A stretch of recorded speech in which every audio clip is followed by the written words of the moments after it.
បានសោយព្រមទាំងបញ្ចេញនៅឆ្នាំនៃគាត់ត្រូវការសងចានប្រាប់ថាកុំរំឲ្យគាត់មានទាំងអស់បញ្ជាកូនចៅប្រញាប់ទៅប្រមូលភ្លាមមកជាយានក៏បានសួរពីផែនការបន្តរបស់ស៊ីវយានថាតើគាត់គនឹងចាក់ចេញពីពិភពលោកថ្នាំមែនទេពួកគេក៏នឹងទៅជាមួយនឹងស៊ីវយានអ្នកក្លាហានរបស់យើងតបថាឥឡូវនេះមានពេលច្រើនគាត់ចង់សម្រាកនៅទីនេះមួយរយៈដើម្បីរៀបចំដែលចំហាយប្រលឹងគោលផែនដីមុនពេលដែលចូលទៅកាន់ការសាក់លបងកម្រិតទី3ឈានដល់កម្រិតទី8ដើម្បីអាចធានានូវលទ្ធផលជាយានតបថាដោយសារតែបែបនេះពួកយើងគឺនឹងការពារលោកតែស្មោះក្រោយមកគណៈពេលដែលស៊ីវយាននៅបន្តធ្វើកិច្ចការរបស់គាត់អ្នកទាំងពីរបន្តរងចាំនៅខាងក្រៅស៊ីវយានរបស់យើងក៏ដោះជំហានបន្ទាប់ហើយគឺការរួមបញ្ចូលនៅថ្នាំនេះដាក់ចូលបញ្ចេញនៅធម្មពលយ៉ាងសន្ធោសន្ធៅបណ្ដាលឲ្យនៅពេលនេះក៏ចែងចាំបន្តិចម្ដងព្រមទាំងប្រែពីពណ៌បេតុងទៅពណ៌ស្វាយវិញនៅទីបំផុតស៊ីវយានក៏ជោគជ័យហើយជំហានបន្ទាប់គឺជាដំណាក់កាលដ៏សំខាន់បំផុតទាញយកនៅថ្នាំនោះដាក់ចូលមាត់ក្អឹករួចហើយបិទភ្នែកធ្វើការហ្វឹកហាត់បន្តសាច់រឿងក៏កាន់មកដល់ខាងក្រៅនេះវិញយើងបានឃើញថាឆៅយីងនាងបានចេញមកហើយសំឡងទៅខាងមុខមិនឃើញស៊ីវយានបែបហ្នឹងរៀងដូចជាស្លុតចិត្តអាចទៅថាស៊ីវយានមិនអាចគេចផុតពីកណ្ដាប់ដៃរបស់មនុស្សម្នាក់នោះសងឈៀងគេក៏បានចេញមកដូចគ្នាហើយនៅយីងក៏ប៉ុន្តែលើកនេះសម្បីតែមុខគេនឹងក៏យីងមិនចង់មើលផងកងសៀនចានិយាយឲ្យថាមើលទៅយីង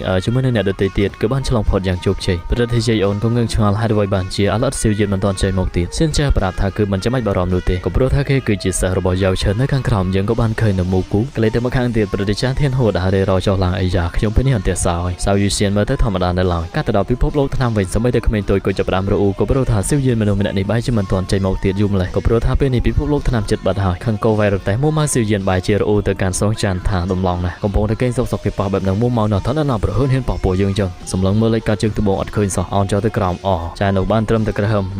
សងចានអង្គុយចុះឯកបាលក្នុងពេលនោះក៏ស្រាប់តែមាននៅចំហាយធម្មពលដ៏សន្ធោសន្ធៅបានសាយភាចូលទៅខាងក្នុងសងចាននិយាយឲ្យថាបងអូនស៊ីវយាននេះគឺពិតជាគួរឲ្យខ្លាចណាស់គេបែរជាអាចដាស់ឡើងនៅចំហាយវិញ្ញាណមេឃដីដ៏សម្បះបែបនេះក្មេងតូចនិយាយថាស៊ីវយានតាំងពីដាស់មកគឺអញ្ចឹងធម្មតាគ្រាន់តែមិនតបឆ្លើយក៏ក្មេងតូចក្រហមដាក់ដែលសងចានក៏មានតែសោយបាទនៅខាងក្នុងនេះវិញយើងក៏បានឃើញនៅធម្មពលជាច្រើនប្រមូលផ្ដុំឡំព័ទ្ធជុំវិញខ្លួនរបស់ស៊ីវយានអ្នកក្លាហានរបស់យើងបន្តវឹកហាត់សូត្រថាព្រលឹងកំពូលបិទមេឃាការលត់ដំព្រលឹងណាលិចមើលទៅកាន់អ្នកក្លាហានស៊ីវយានទៅឥឡូវហ្នឹងគឺពិតជាលយខ្លាំងមែនទែនបន្ទាប់ពីបើផ្នែកឡើងចំហាយធម្មពលដ៏សន្ធោសន្ធៅបានបាញ់ឆ្ពោះឡើងទៅលើអាកាសក្មេងតូចគ្រាន់តែបានឃើញដឹងថាជោគជ័យហើយស្របពេលដែលសងចានថាគឺពិតជាអស្ចារ្យពេកគេគឺពិតជាអាចបំបាយចូលទៅកាន់ភាពជាគ្រូអាសត់កម្រិតទី8មែនអ្នកក្លាហានស៊ីវយានបន្ទាប់ពីចេញមកពោពេញទៅដោយចំហាយធម្មពលសាយភីពីពេញព្រមទាំងបើកផ្នែកឡើងពោពេញទៅដោយចំហាយអណាត់ភ្លើងទេពឋានសួគ៌នៅពេលនេះស៊ីវយានក៏ចាប់ផ្ដើមងើងឆ្ងល់អំពីត្រាដៃប្រលឹងរបស់គាត់ហើយដូច្នេះក៏សាកបញ្ចេញវាឡមើស្នៀតប្រលឹងរបស់ស៊ីវយានក៏បានបញ្ចេញនៅប្រលឹងកំណើតដ៏ធំមួយរួចហើយនិយាយថារបស់សងចានសុំសាក់ម្ដាយមកលើដូច្នេះគេក៏តបថាល្អខ្លាំងណាស់ត្រៀមខ្លួនវេនាទីដែលស៊ីវយានរបស់យើងធ្វើការវាប្រហារចុះមកសងចានធ្វើការវាប្រហារឡើងទៅខាងលើវិញទប់ទល់យុទ្ធសាស្ត្ររបស់អ្នកទាំងពីរក៏ពិតជាខ្លាំងក្លាមែនទែនក៏ប៉ុន្តែវេនាទីនោះសងចានក៏កំពុងតែត្រូវបានវិលខ្ញល់ពីពេញនឹងប្រលឹងចេញពីខ្លួនទាញចូលមកវិញលុបប្រលឹងអស់ក៏ព្រោះថាវាគឺជាស្នៀតវាប្រហារប្រលឹងស៊ីវយានសួរហើយថាតើរបស់មិនអីទេមែនទេសងចានប្រាប់ថាបងអូនស៊ីវយាន